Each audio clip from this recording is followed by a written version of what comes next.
Tingkatkan tekad, kuatkan hati. Negeri ini memanggilmu kawan. Belajar, bergerak, berbagi untuk negeri. Guru penggerak, majukan pendidikan. Guru penggerak menghamba pada murid. Kreatif, rancang pembelajaran. Hargai potensi, tingkatkan prestasi. Lahirkan profil pelajar Pancasila.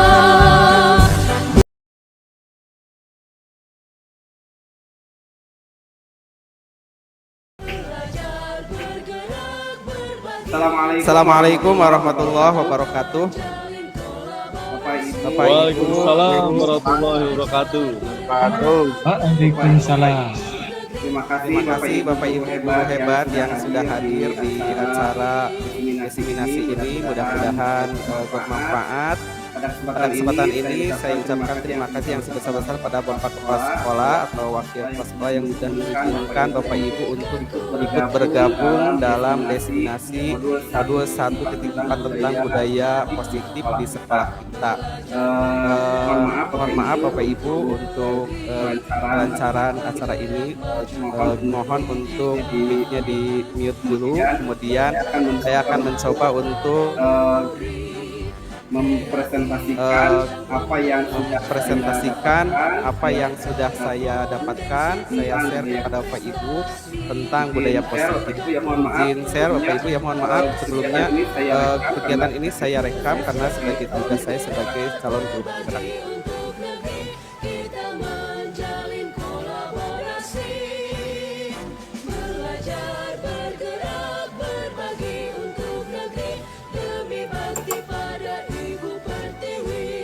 Baik Bapak Ibu guru yang saya hormati, pada kesempatan ini saya sebagai calon guru penggerak angkatan 9 dari SMK Negeri 1 Kadipaten Kabupaten Majalengka Provinsi Jawa Barat akan mencoba menyebarkan pemahaman dan penerapan pengalaman budaya positif di sekolah. Bapak Ibu yang saya hormati, konsep inti dari budaya positif ini adalah tentang yang pertama ada perubahan paradigma belajar. Kemudian yang kedua ada disiplin positif. Yang ketiga nilai-nilai kebajikan. Yang keempat kebutuhan dasar manusia. Kemudian yang kelima ada motivasi perilaku manusia. Yang keenam ada posisi kontrol guru. Kemudian yang ketujuh ada keyakinan kelas. Dan yang kedelapan ada segitiga restitusi. Bapak Ibu ini adalah gambaran tentang konsep inti budaya positif. Kita akan coba ulas satu persatu. Mohon maaf dalam hal ini saya bukan menggurui kepada Bapak Ibu semua. Saya hanya ingin sharing tentang bagaimana konsep-konsep inti dari budaya positif ini. Semoga bermanfaat terutama bagi siswa-siswi di sekolah kita. Bapak Ibu yang saya hormati, pembelajaran dengan paradigma baru itu adalah kita lihat bahwa pembelajaran yang dirancang berdasarkan prinsip pembelajaran berdiferensiasi, sehingga para peserta didik belajar sesuai dengan kebutuhannya berdasarkan tahap perkembangan sesuai teori psikologi modern untuk mewujudkan profil pelajar Pancasila.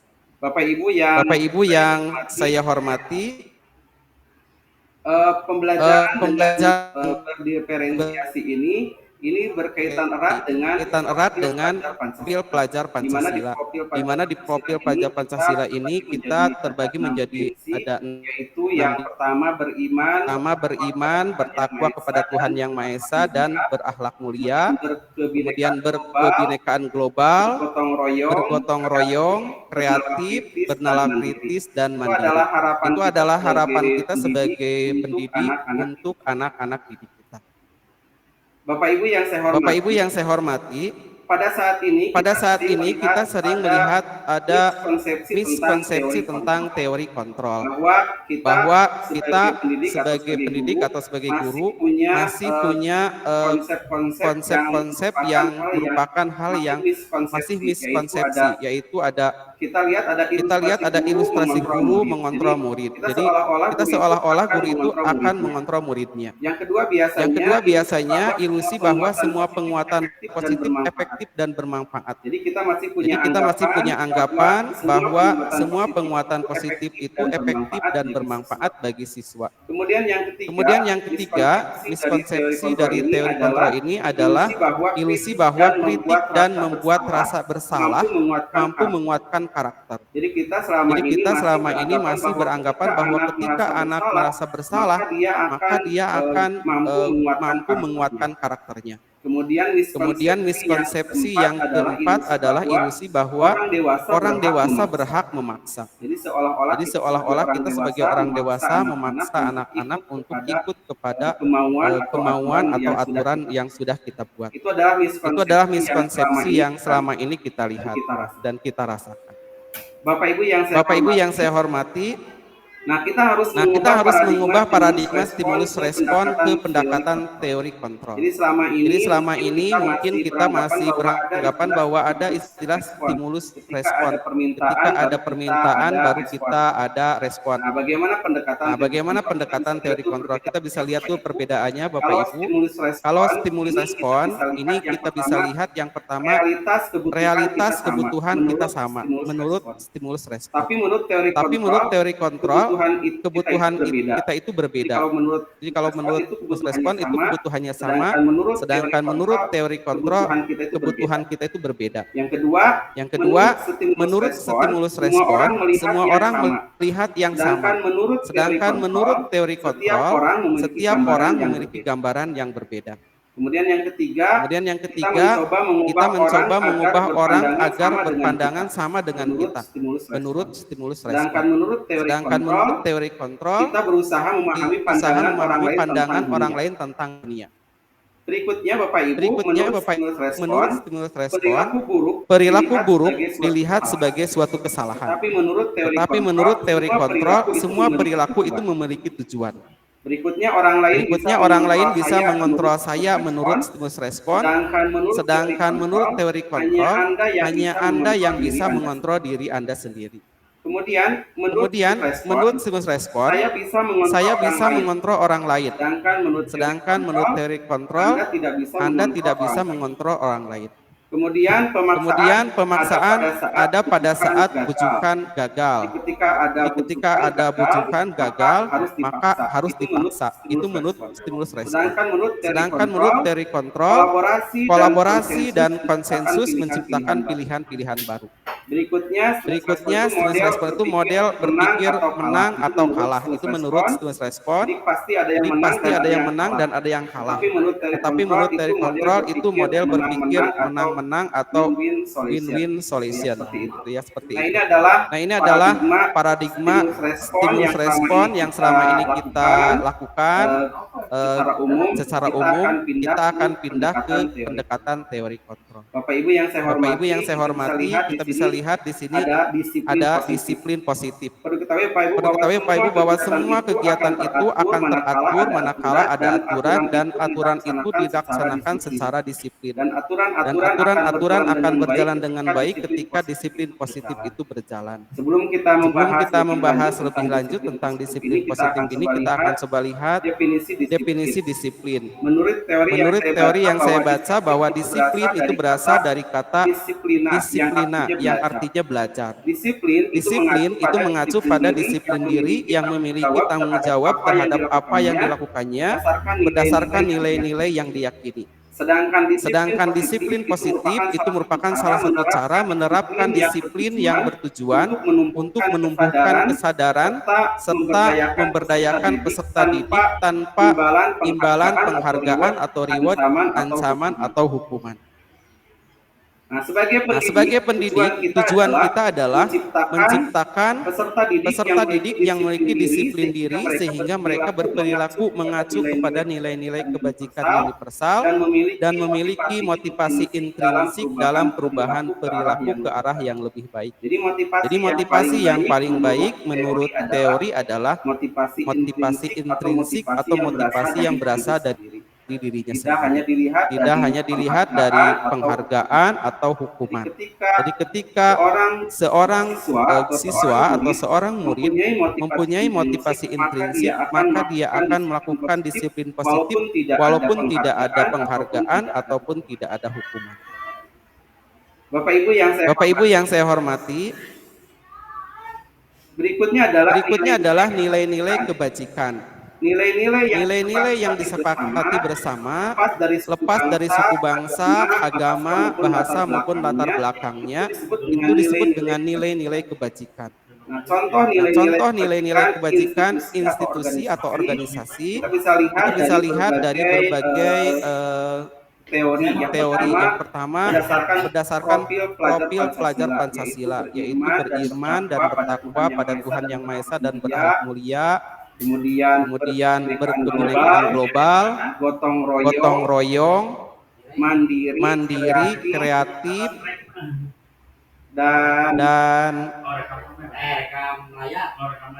berikutnya di sana ada berkebinekaan global, gotong royong, mandiri, kreatif, dan bernalar kritis. Bapak Ibu itu menurut profil pelajar Pancasila. Kemudian contoh nilai kebajikan institusi organisasi yang kedua, ini menurut ada PYP atau IB Primary Year Program, yaitu ada toleransi, rasa hormat, integritas, mandiri, menghargai, antusias, empati, keingintahuan, kreativitas, kerjasama, percaya diri, dan komitmen. Itu adalah teori menurut IB Primary Year Program atau PYP. Mohon maaf Bapak Ibu, ada yang mau gabung dulu nanti. Baik, terima kasih Pak Yuda Fadli yang sudah bergabung.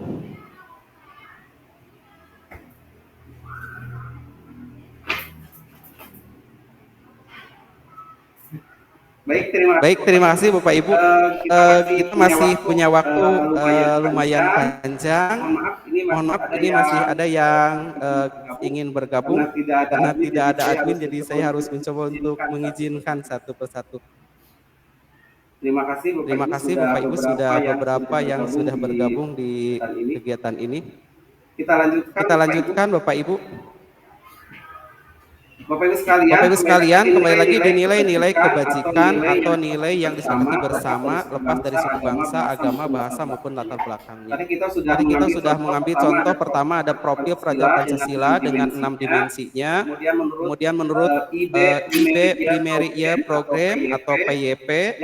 Yang ketiga ada keterampilan hidup atau life skill. Bapak Ibu, bahwa kita sebagai pendidik atau sebagai guru tentu saja mempunyai keinginan untuk melihat putra-putri kita sebagai anak didik kita mempunyai keterampilan hidup yang secara kenyataannya itu akan membuat orang lebih baik di masyarakatnya. Di antaranya adalah dapat dipercaya. Kemudian ada lurus hati. Itu adalah merupakan keterampilan hidup atau life skill. Dapat dipercaya, lurus hati, pendengar yang aktif. Bapak Ibu, kalau kita melihat orang yang banyak di antara kita yang tidak mau mendengarkan orang lain secara aktif. Bagi orang yang suka mendengarkan orang lain dengan aktif itu merupakan sebuah keterampilan hidup yang sangat berharga sekali bagi dirinya. Kemudian tidak merendahkan orang lain dan memberikan yang terbaik dari dirinya. Ini adalah beberapa nilai-nilai kebajikan yang akan mendukung terhadap budaya positif di sekolah kita. Bapak Ibu yang saya hormati, saya lanjutkan. Berikutnya ada kebutuhan dasar manusia. Bapak Ibu, semua perbuatan manusia itu akan didasarkan dari kebutuhan dasar manusia. Jadi selama kebutuhan dasar manusia itu belum terpenuhi, biasanya orang akan mencari cara bagaimana kebutuhan dasarnya bisa terpenuhi. Nah, kebutuhan dasar manusia itu adalah segala sesuatu yang kita lakukan untuk mendapatkan apa yang kita ingin. Sekali lagi, segala sesuatu yang kita lakukan untuk mendapatkan apa yang kita ingin. Seluruh tindakan yang kita lakukan itu memiliki tujuan tertentu, dan semua usaha terbaik yang kita lakukan adalah dalam rangka agar kebutuhan dasar kita terpenuhi dengan baik. Jadi selama ini kita harus memahami bahwa ada kebutuhan dasar manusia. Di dalam teori yang sudah saya pelajari, ada 5 kebutuhan dasar manusia. Yang pertama adalah bertahan hidup. Bapak Ibu, semua manusia itu akan berusaha untuk mempertahankan hidupnya. Bagaimana cara untuk bertahan hidup? Di antaranya adalah memenuhi kebutuhan makanan, kemudian pakaian, kemudian tempat tinggal, kemudian keamanan, kesehatan. Ini adalah beberapa hal yang digunakan sebagai cara untuk bertahan hidup. Kita tidak bisa memungkiri bahwa banyak orang yang melakukan hal-hal yang tidak baik diakibatkan karena kebutuhan bertahan hidupnya tidak terpenuhi.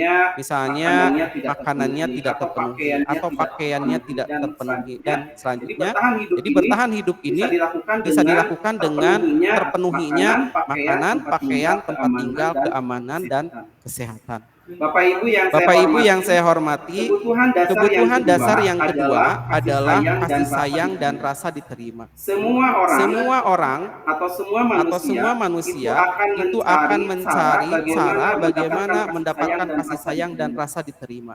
Di antaranya adalah rasa diterima, baik diterima di keluarganya, di komunitasnya, di sekolahnya, dan lain sebagainya. Dia akan mencoba mencari cara bagaimana diterima oleh orang lain. Kemudian bagaimana kita bisa mendapatkan rasa dipedulikan. Kemudian ada berbagi. Bapak Ibu yang saya hormati, di antara anak-anak kita mungkin ada anak yang kelihatannya nakal atau kelihatannya tidak disiplin. Mungkin saja dia kurang kasih sayangnya. Mungkin saja di rumahnya terdapat masalah, di keluarganya, ibu bapaknya misalnya terdapat masalah, maka dia membutuhkan kasih sayang, sehingga muncul rasa keingintahuan atau ingin diterima oleh orang lain dengan caranya sendiri.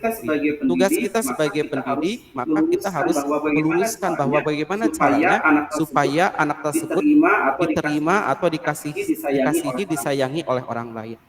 Berikutnya ada kerjasama menjadi bagian dalam kelompok. Itu adalah kebutuhan dasar manusia yang kedua, kasih sayang dan rasa diterima. Semua orang, baik kita ataupun anak-anak didik kita, tentu saja membutuhkan rasa kasih sayang dan rasa diterima. Itu yang harus kita perhatikan.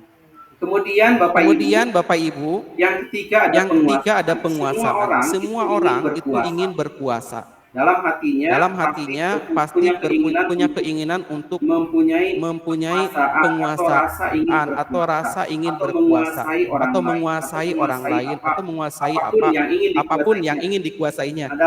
Dalam hal ini, di dalam penguasaan ini berhubungan dengan harga diri. Bapak Ibu, orang akan berontak ketika harga dirinya tidak dihormati lagi. Kemudian yang kedua ada keinginan untuk dianggap. Seseorang akan berontak ketika dia merasa tidak dianggap oleh orang lain. Orang akan merasa tidak enak ketika orang lain tidak menganggap dirinya ada, seperti itu. Begitupun anak didik kita. Berikutnya di penguasaan ini juga punya keinginan ingin memimpin. Punya keinginan ingin berprestasi tentu saja di bidangnya masing-masing. Kemudian ada keinginan untuk diakui dan didengar. Ketika hal-hal di penguasaan ini tidak terpenuhi, maka orang tersebut akan mencari cara bagaimana dia bisa menguasai orang. Oleh sebab itu, tugas kita sebagai pendidik harus meluruskan cara-cara bagaimana anak-anak kita, anak didik kita untuk bisa memenuhi kebutuhan yang ketiga, yaitu pengusahaan dengan cara yang baik. Berikutnya, Bapak Ibu yang saya hormati, kebutuhan yang keempat adalah kebebasan. Semua orang ingin bebas, ingin merdeka. Kemudian di kebebasan ini tentu saja ada hal-hal yang harus dipenuhi, di antaranya semua orang ingin mandiri, tidak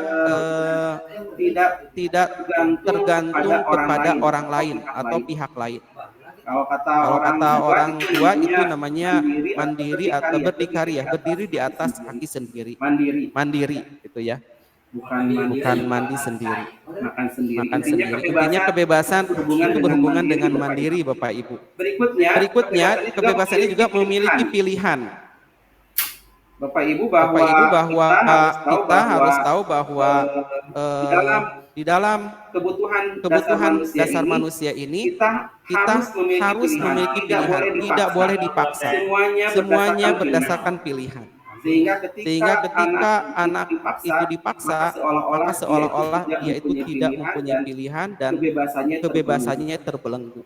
Kemudian kebebasan untuk mampu mengendalikan arah dirinya, mencoba hal baru. Jadi kebebasan untuk mencoba hal baru juga penting. Berikutnya Bapak Ibu mampu mengendalikan arah dirinya, itu adalah kebebasan. Tugas kita sebagai pendidik tentu saja bagaimana caranya meluruskan anak-anak kita, siswa-siswi kita, agar dia dapat memenuhi kebebasannya tapi tidak lepas, artinya tidak kelewat batas. Bebas dalam hal ini adalah kebebasan yang bersifat positif, tentu saja yang berhubungan dengan budaya-budaya positif di sekolah ataupun di keluarga atau juga di masyarakat. Kemudian kebutuhan dasar yang kelima adalah kesenangan. Semua manusia butuh kesenangan. Bermain, humor, antusiasme, dan tertawa itu adalah hal-hal kesenangan. Kesenangan ini tidak terbatas dengan ketentuan orang. Mungkin satu orang merasa senang dengan sesuatu yang menurut orang lain itu bukan hal yang menyenangkan. Seseorang senang bermain, tapi ada orang yang tidak suka bermain. Itu juga sama kesenangan. Jadi kita tidak bisa membatasi kesenangan seseorang. Oleh sebab itu maka kita harus bisa melihat bagaimana anak bisa memenuhi kebutuhan dasar yang kelima itu tentang kesenangan ini dengan caranya masing-masing, asal dibatasi oleh kesenangan orang lain. Jadi senang bagi dirinya, harus juga senang terhadap orang lain. Jangan sampai ada anak yang ingin senang sendiri dengan cara membuat orang lain tidak senang. Bapak Ibu yang saya hormati, 5 kebutuhan dasar manusia ini adalah hal-hal yang perlu kita pahamkan kepada anak didik kita agar mereka mampu mencari cara yang efektif dan positif untuk memenuhi kebutuhan yang 5 ini. Bapak Ibu yang saya hormati, berikutnya ada motivasi perilaku manusia. Motivasi manusia itu ada 2 macam, Bapak Ibu. Mungkin ini hanya mengingatkan saja bahwa ada motivasi dari diri sendiri, ada motivasi dari luar. Motivasi ekstrinsik itu adalah motivasi yang berasal dari luar dirinya sendiri, sedangkan motivasi intrinsik adalah motivasi yang keluar dari dirinya sendiri. Bapak Ibu yang motivasi yang muncul dari dalam diri sendiri atau motivasi intrinsik ini yang akan kita tuju. Bagaimana caranya supaya mereka itu mau melakukan hal-hal yang positif dengan keinginannya sendiri tanpa ada paksaan. Bapak Ibu, kita bisa lihat motivasi ekstrinsik ini ada 2 macam. Di antaranya adalah untuk menghindari ketidaknyamanan atau hukuman.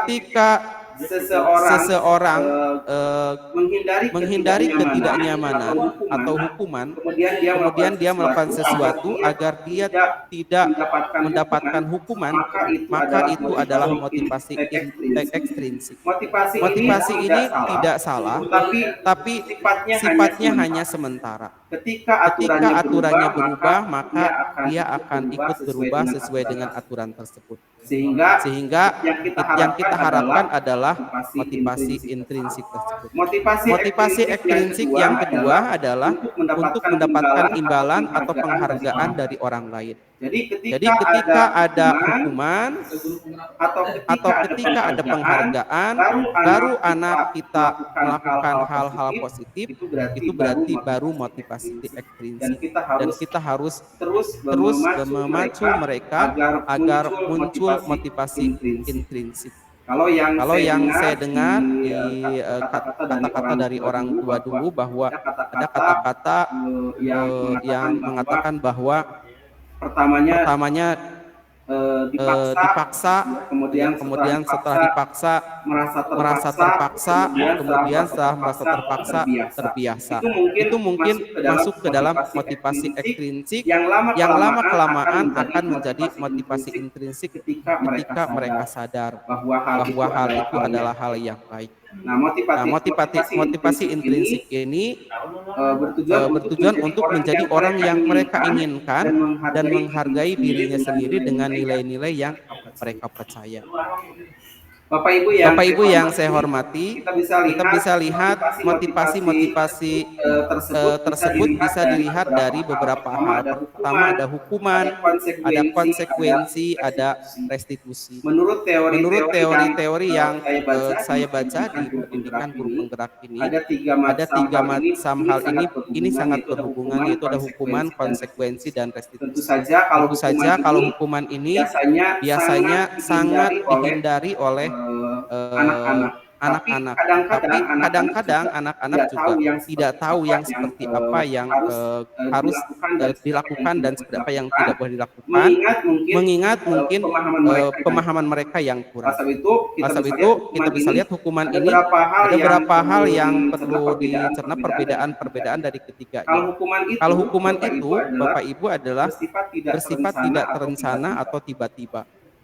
Kemudian murid juga tidak tahu apa yang akan terjadi atau tidak dilibatkan ketika membuat peraturannya.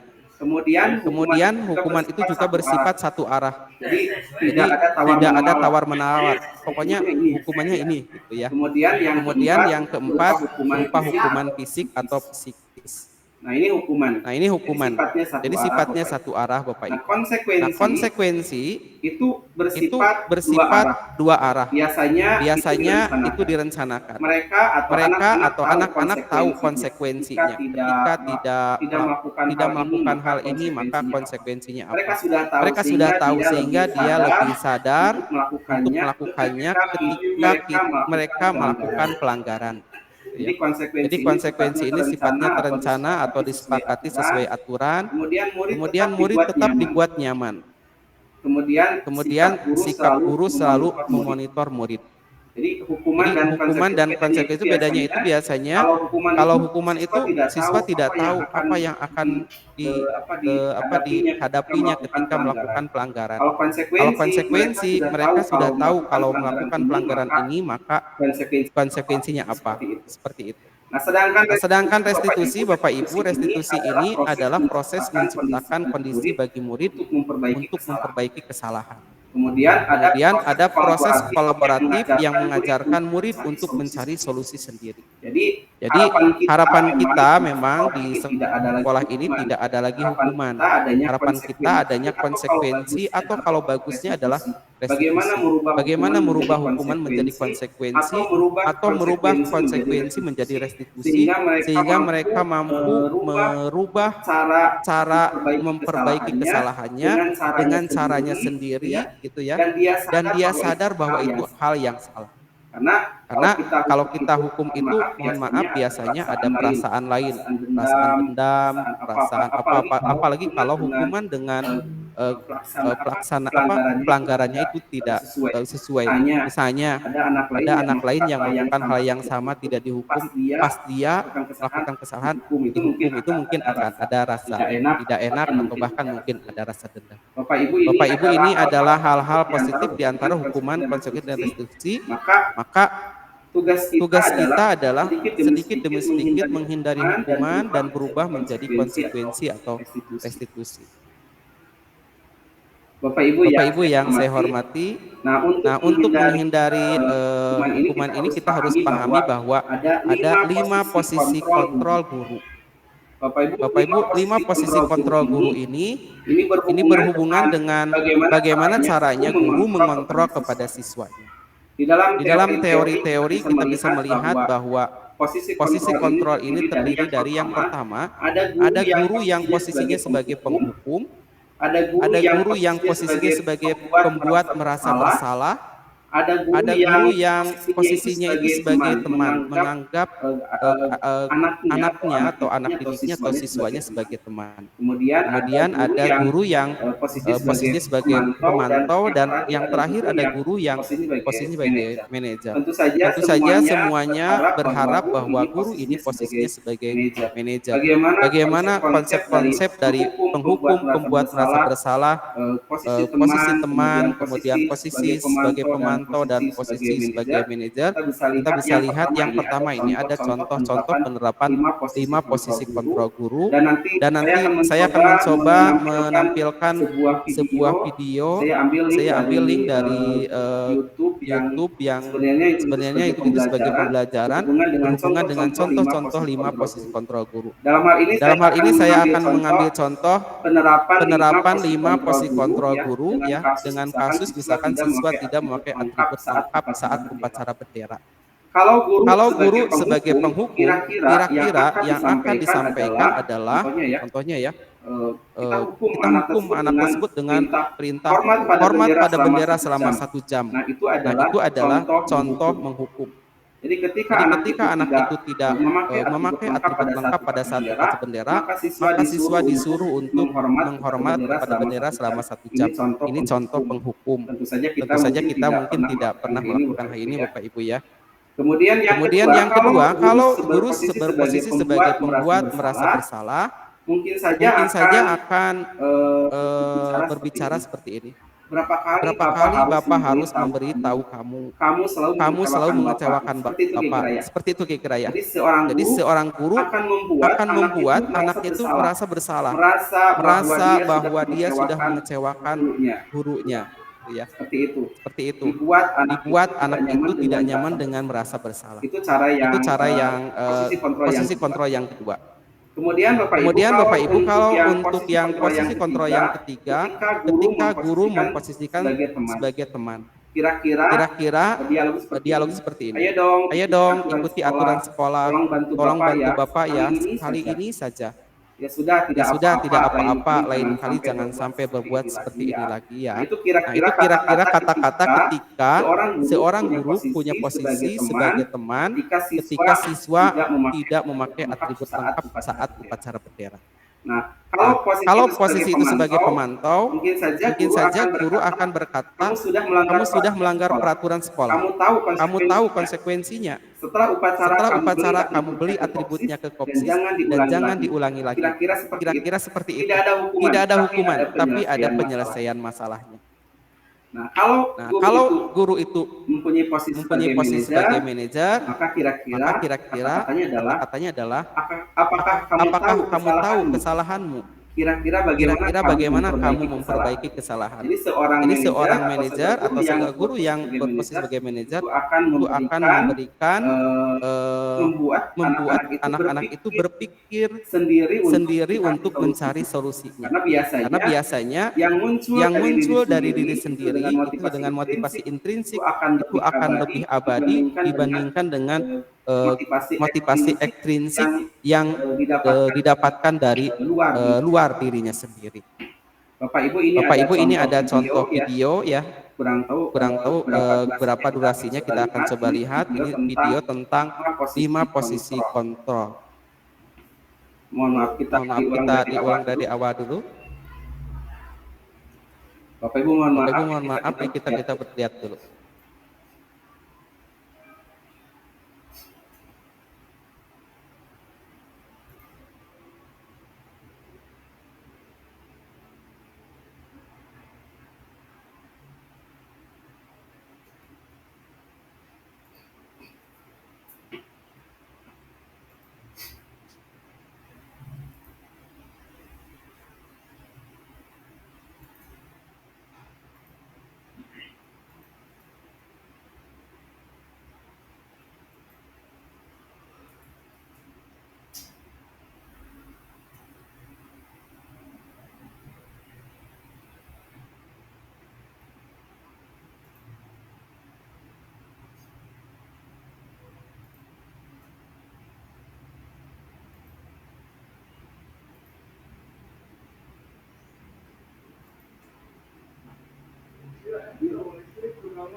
Gak ada suaranya, Pak. Tidak ada suaranya. Suaranya nggak kedengeran, Pak. Baik.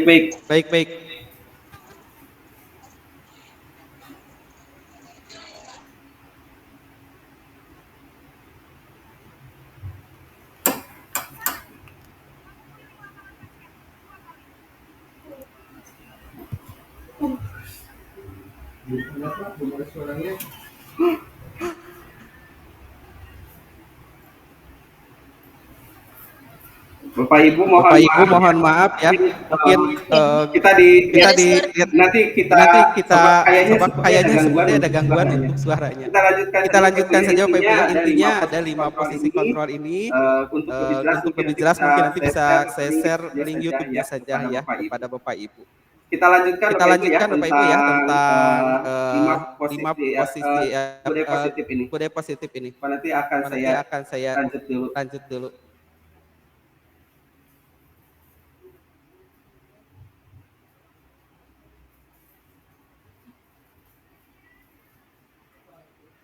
Baik Bapak Ibu, mohon maaf ya. Kita akan coba lanjutkan saja nanti.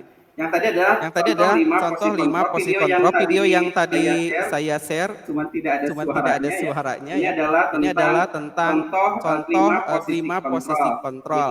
Itu sebagai penghukum, membuat merasa bersalah, kemudian sebagai teman, sebagai pemantau dan sebagai manajer. Baik Bapak Ibu mohon maaf, kita lanjutkan lagi tentang keyakinan kelas. Bapak Ibu, bahwa di dalam budaya positif ini seharusnya kita melihat ada yang disebut dengan peraturan kelas atau peraturan sekolah. Nah, kemudian peraturan kelas atau peraturan sekolah ini bisa kita lanjutkan menjadi keyakinan kelas atau keyakinan sekolah. Bapak Ibu yang selama ini kita lihat yang suka dipasang di kelas-kelas itu merupakan sebuah tata tertib atau peraturan sekolah atau peraturan kelas. Nah, dalam hal ini menurut penelitian bahwa peraturan itu akan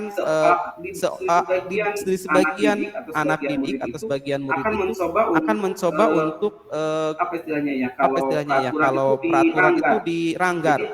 Jadi ada keinginan keinginan untuk anak melanggar daripada peraturan sebisa tersebut. mungkin Sebisa mungkin mereka akan melanggar melanggar peraturan tersebut. Nah, oleh sebab itu Nah, oleh sebab itu maka perlu ada penanaman keyakinan kepada mereka agar mereka tidak mau melanggar aturan-aturan atau mereka mau mengerjakan apa yang ada pada peraturan tersebut. Bapak Ibu untuk keyakinan kelas ini kita lihat.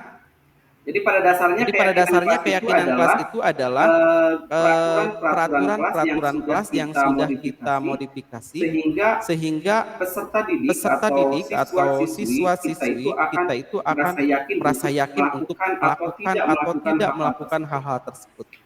Nah, di antaranya untuk pembentukan keyakinan kelas ini bisa lihat bahwa keyakinan kelas itu harus bersifat abstrak. Yang kedua harus merupakan pernyataan yang universal atau sifatnya umum. Kemudian dibuat dalam pernyataan yang positif. Tidak ada kata-kata dilarang. Tidak seperti itu. Di keyakinan kelas itu harus semuanya positif. Tidak ada kata-kata tidak boleh melakukan A atau dilarang melakukan B. Tidak seperti itu, tapi dibuat menjadi positif. Mungkin Bapak Ibu juga masih ingat ketika kita mendengarkan kata-kata yang negatif, artinya dibuat tidak gitu ya, dengan tidak atau jangan merokok misalnya, malah dia ingin ngerokok. Jadi bagaimana caranya supaya tidak ada kata-kata jangan, karena yang diingat oleh siswa atau anak biasanya kata-kata yang bukan kata tidaknya biasanya. Makanya perlu ada penekanan di dalam keyakinan kelas ini dibuat dalam pernyataan yang positif. Kemudian sebaiknya keyakinan kelas itu sedikit saja agar mudah diingat. Jadi jangan terlalu banyak sehingga malah anak lupa tentang keyakinan tersebut. Kemudian berikutnya di keyakinan kelas ini harus sesuai dengan kondisi kelas dan sekolah sehingga mudah diterapkan. Jangan melihat sekolah lain atau kelas yang lain. Jadi bisa saja kita mengajar di beberapa kelas, mungkin saja di satu kelas dengan kelas yang lain keyakinan kelasnya berbeda. Karena keyakinan kelas itu sebenarnya harus dibuat oleh semua warga sekolah atau warga kelas. Jadi semuanya dilibatkan agar mereka tahu keyakinan tersebut. Bedanya dengan peraturan itu, kalau kita lihat peraturan biasanya hanya dibuat oleh satu pihak. Misalkan pihak sekolah yang membuat aturan. Siswa tidak dilibatkan untuk membuatnya, sedangkan keyakinan kelas itu dilibatkan semua pihak, baik sekolah, guru mungkin atau siswa, itu semua dilibatkan agar mereka paham, sehingga di sini tertulis itu disesuaikan dengan kondisi kelas dan sekolah, karena yang dilibatkan adalah warga dari kelas atau warga dari sekolah tersebut. Nah, Bapak Ibu yang terakhir Bapak Ibu tentang budaya positif ini ada segitiga restitusi. Di dalam segitiga restitusi ini harapannya adalah kita membuat sebuah dialog yang dijalankan oleh guru agar dapat menghasilkan murid yang mandiri dan bertanggung jawab. Di dalam segitiga restitusi ini penyelesaian masalahnya itu diserahkan kepada siswanya itu sendiri. Tentu saja ini bukan merupakan hal yang mudah Bapak Ibu ya, karena banyak hal yang mungkin saya juga sebagai peserta di pendidikan guru penggerak ini masih ada hal yang mengganjal, menimbang kenapa ada murid yang mandiri melakukan penyelesaian masalahnya. Sekali lagi ini bukan hal yang mudah Bapak Ibu, karena kita tahu bahwa banyak anak-anak terutama di tingkat SLTA atau di SMK yang mungkin saja kalau disuruh untuk menyelesaikan sendiri masalahnya mungkin akan lain dari yang diharapkan oleh kita, tapi itu bukan sebagai prosesnya. Jadi sebenarnya proses untuk memperbaiki kesalahannya itu tentu saja kita harus jangan sesuai dengan keinginan kita, tapi kita harus melihat bagaimana cara mereka menyelesaikan masalahnya sendiri sehingga mereka bisa mandiri dan bertanggung jawab. Bapak Ibu di segitiga restitusi ini ada tiga bagian atau tiga sisi Bapak Ibu ya. Di antara yang pertama ada menstabilkan identitas. Jadi tahapan pertama dari segitiga restitusi ini adalah menstabilkan identitas. Setelah identitasnya stabil ya, kemudian mereka sudah tahu, baru berikutnya adalah validasi tindakan yang salah. Mohon maaf Bapak Ibu ya, menstabilkan identitas ini kata-katanya adalah dia berharap bahwa dia itu bukan melakukan kesalahan. Itu hal yang wajar, gitu kan? Tapi bagaimana cara yang lebih baik yang harus mereka lakukan? Jadi setelah menstabilkan identitas, ada validasi tindakan yang salah. Kemudian dari validasi tindakan yang salah ini, baru kita tentukan keyakinannya. Makanya di segitiga restitusi ini sebelumnya harus sudah ada dulu namanya keyakinan kelas, agar mereka tahu keyakinan mana saja yang sudah dia langgar. Kemudian bagaimana caranya untuk memperbaiki. Nah, Bapak Ibu, dari segitiga restitusi ini, dari yang tadi menstabilkan identitas, validasi tindakan yang salah, kemudian menanyakan keyakinan, kita bisa lihat ini contoh-contohnya Bapak Ibu, kata-kata atau dialog yang bisa kita buat dalam rangka menstabilkan identitas. Jadi menstabilkan identitas ini Bapak Ibu adalah berdasarkan prinsip membuat kesalahan adalah bagian dari proses pembelajaran. Jadi kita jangan langsung menjudge kepada anak bahwa kamu itu salah, kamu tidak baik, misalkan tidak seperti itu. Tapi kita harus lihat bahwa kesalahan itu adalah bagian dari proses pembelajaran. Nah, bagaimana cara menstabilkan identitas? Contohnya Bapak Ibu misalkan kita katakan kepada anak tersebut bahwa berbuat salah itu wajar. Atau misalnya tidak ada manusia yang sempurna, kan ya. Kemudian ibu bapak juga pernah melakukan itu misalnya. Kemudian misalkan ibu atau bapak tidak mau mencari siapa yang salah. Ibu atau bapak ingin mencari solusi dari permasalahan ini.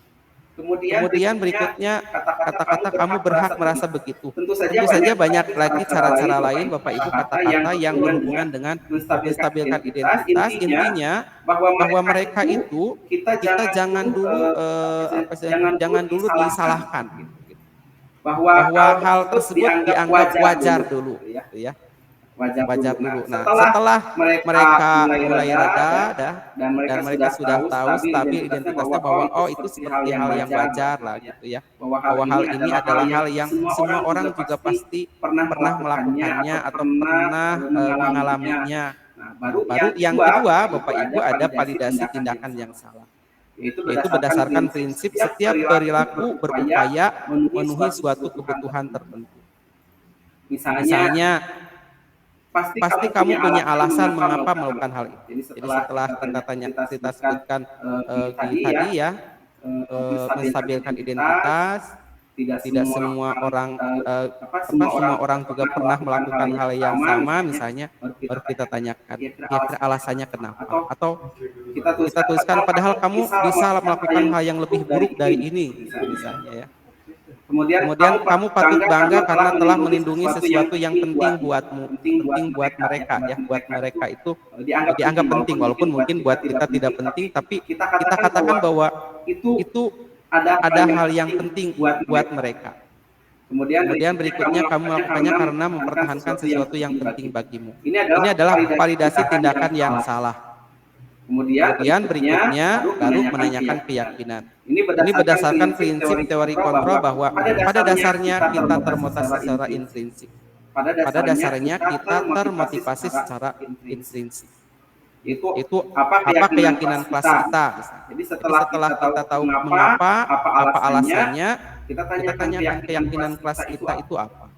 Nilai-nilai apa yang telah disepakati bersama.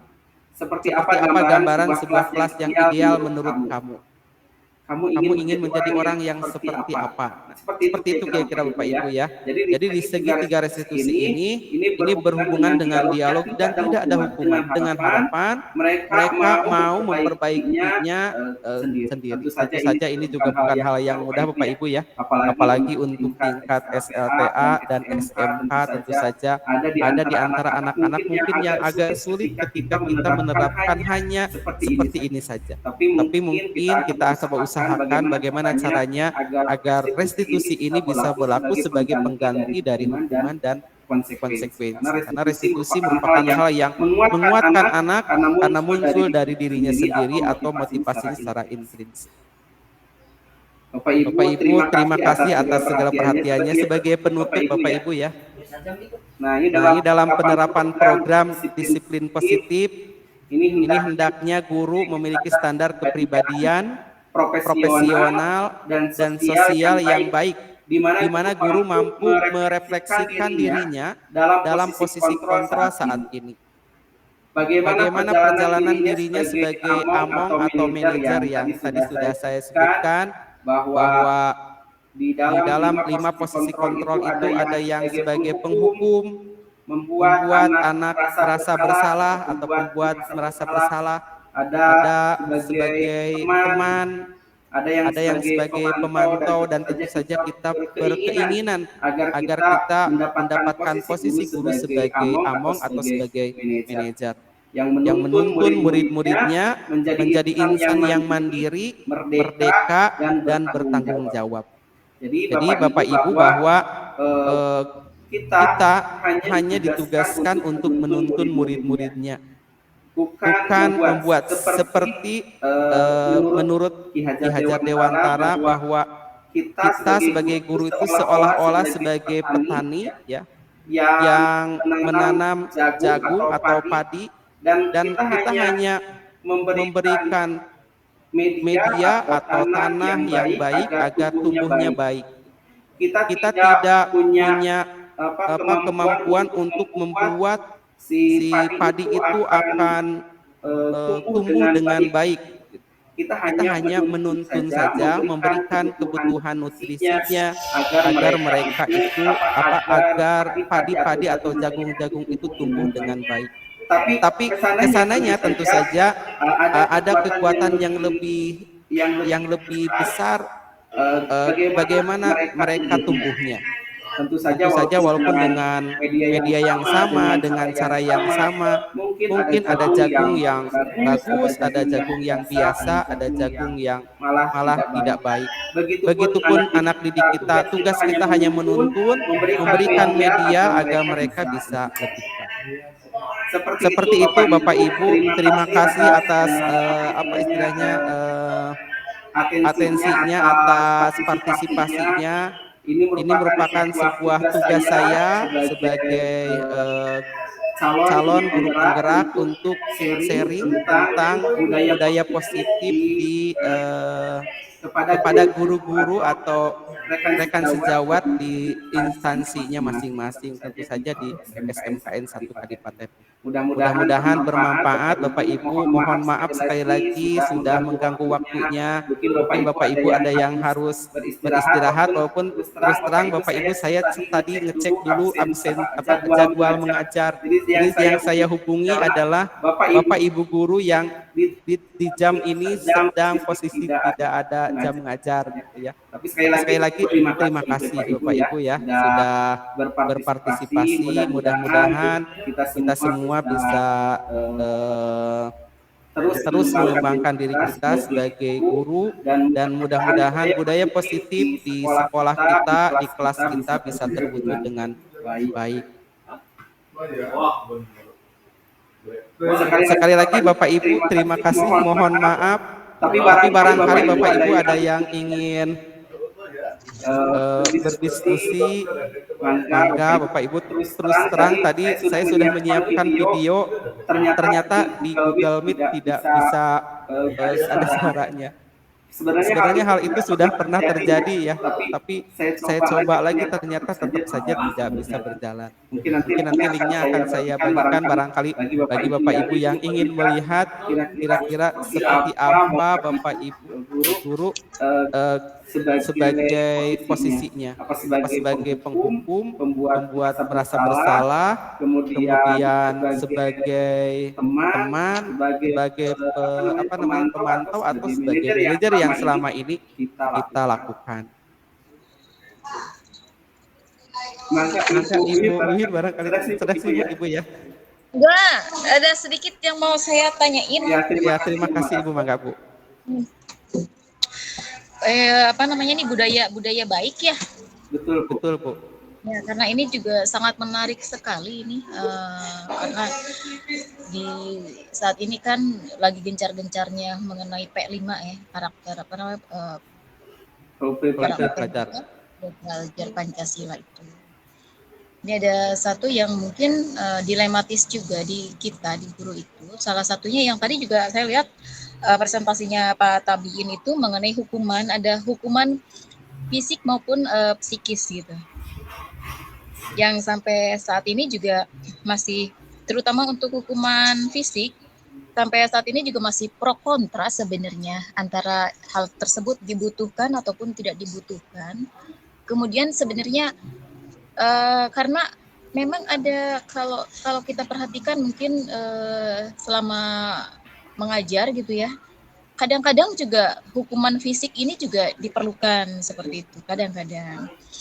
Tetapi seringkali bahwa hukuman fisik yang kita berikan kepada siswa yang awalnya sebenarnya bukan ingin menghukum juga sih, tetapi memberikan efek jerak utamanya itu. Tapi akhirnya menjadi bumerang terhadap kita juga sebagai pendidik gitu. Misalnya seperti ini. Pada saat anak mungkin hukuman fisiknya diminta untuk keliling lapangan gitu. Di pikiran saya, apa bedanya mereka dengan pelajaran penjas yang sering keliling lapangan? Karena ini dengan tujuan untuk membangunkan sehat jiwa raga gitu loh, ya Pak ya. Kecuali kalau hukuman fisiknya menampar gitu ya, penganiayaan menampar atau mungkin sampai menimbulkan luka gitu loh. Itu. Tapi hal ini juga seringkali menjadi masalah gitu loh Pak. Nah, kira-kira sebenarnya batas toleransi mana gitu hukuman fisik ini bisa diterapkan kepada para siswa kita gitu. Seperti itu sih Pak. Ya. Baik Ibu, terima kasih pertanyaannya ya. Yang pertanyaan ini menurut saya sangat berat untuk menjawabnya Bu. Terus terang saya juga sama Bu. Jadi ketika saya melihat anak susah untuk diatur, tentu saja pada akhirnya hukuman yang muncul. Walaupun ya setelah saya 2 bulan ini mengikuti pendidikan guru penggerak, ya, ternyata ada pengganti dari hukuman itu yaitu konsekuensi. Tentu saja konsekuensi ini harus dilakukan di awal pembelajaran. Jadi di awal-awal itu mungkin kita harus bikin sebuah kesepakatan. Dari aturan itu kita turunkan kepada keyakinan gitu harusnya. Nanti dari keyakinan itu kan muncul tahu mereka itu konsekuensinya. Jadi ketika tadi lari keliling lapangan itu bisa saja dianggap sebagai hukuman ataupun konsekuensi tergantung daripada hal apa yang sudah kita tuliskan di keyakinan kelasnya. Jadi mungkin di awal itu kita harus buat sebuah keyakinan bahwa ketika saya melakukan hal ini, maka konsekuensinya ini gitu. Sehingga mereka tidak merasa terpaksa karena itu sudah diyakini dan sudah disepakati sebelumnya gitu. Tentu saja mungkin misalnya wali kelas ketika pertama kali kita harus sudah benar-benar membuat diskusi dengan para siswa tentang keyakinan itu mungkin yang selama ini kita lewatkan.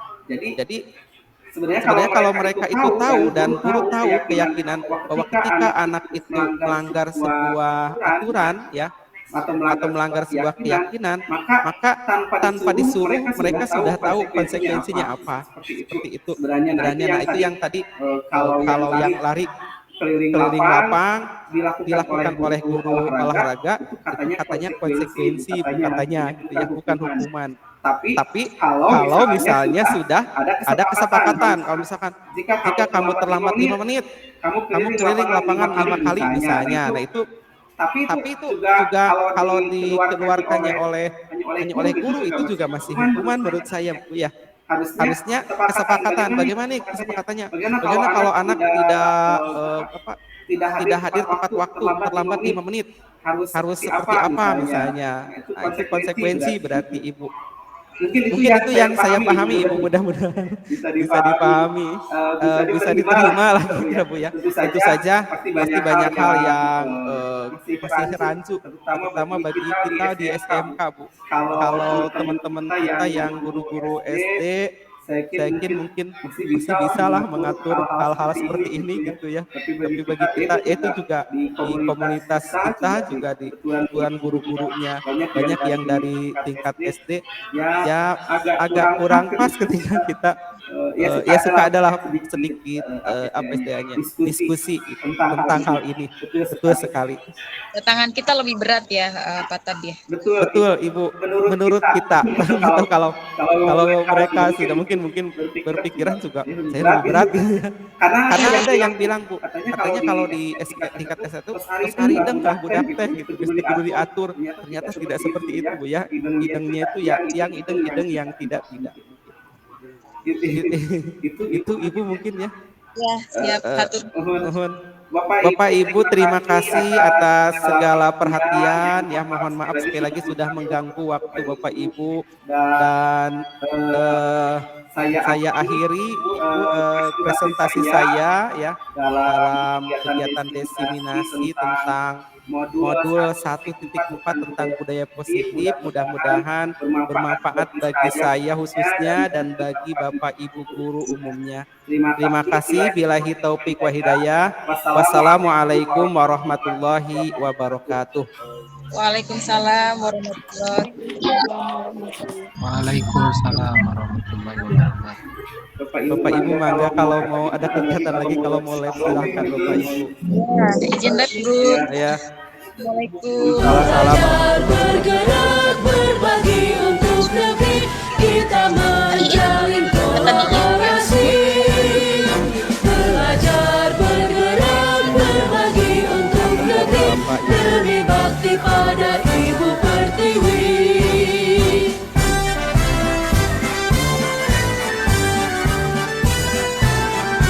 Izinlah Bapak. Atur nuhun Pak Otong mangga. Tekad kuatkan hati demi memanggil kawan. Belajar bergerak berbagi untuk negeri, guru penggerak maju Nuhun Ibu. biasa bergerak menghamba pada murid, kreatif rancang pembelajaran, hargai potensi tingkatkan prestasi, lahirkan profil pelajar.